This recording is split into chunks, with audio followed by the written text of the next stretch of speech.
Hi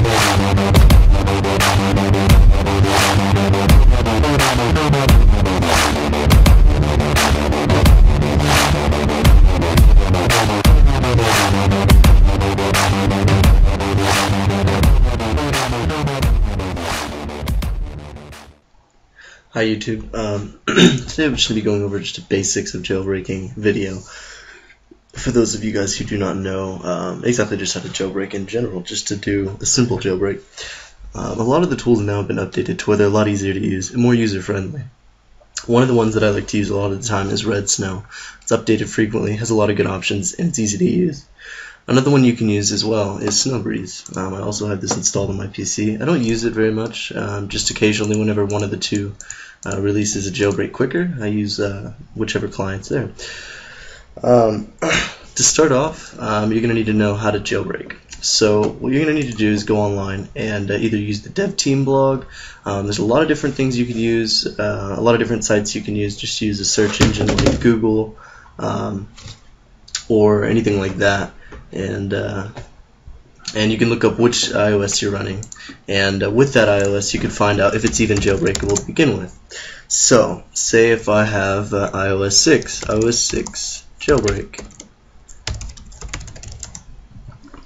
So you just look over the tabs. One thing I recommend to use in Google is the search tool. So you go to search tool, and I typically go to anytime. If I'm trying to keep up with one that's going to be jailbroken, I would put a time limit on it. If not, if your device is older and the iOS is older as well, then typically you can jailbreak without any problems. But sometimes you need to just check the iOS to see if it's jailbreakable.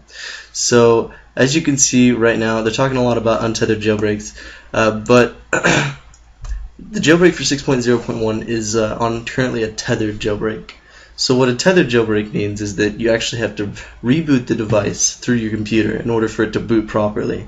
There are some applications out there that can allow you to reboot without having to go to a computer, but it reduces the functionality of the phone a lot. And what you really typically wait for after a tethered jailbreak is an untethered jailbreak. An untethered jailbreak will allow you to use your devices if you were to have it unjailbroken. You could use it booting, just regular everyday use, and the functionality will not be reduced. To start jailbreaking your device, after you've confirmed that your iOS is jailbreakable to begin with, you can open up your jailbreak tool. In a Windows-based PC, Run as Administrator is recommended. Press yes. Okay, so now we're in Red Snow. Red Snow is my jailbreak tool. I have a couple options here. It's just jailbreak and extras. For now, we're just going to go over the simplicity of jailbreaking and go over how easy that is. Extras we'll go into in an advanced video. To start the jailbreak process with your iOS firmware confirmed, you're going to need to go ahead and put your device into DFU mode. You can put your device into DFU mode by connecting your device to your PC with the power off and Red Snow open. Ensure that you have your device connected before you open Red Snow. So from a black screen, I'm going to hold the power button until the apple turns on. I'm then going to hold the home button until the apple disappears and count to 3. I will then release the home button, or the sleep wake button, and he'll continue to hold the home button until the computer recognizes it, and you'll see it pop up in Red Snow.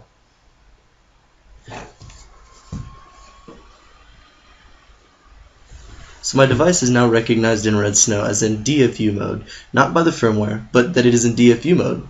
DFU mode is a recovery partition of the iPhone, and it allows firmwares to be installed on the device, as well as jailbreak data. So once your device is connected into DFU mode, you simply just press jailbreak on your computer.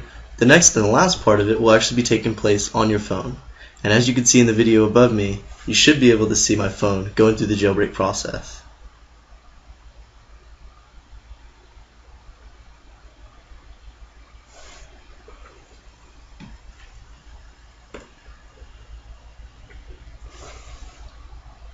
So at this page, once your computer is finished installing everything to the phone, you have one other option.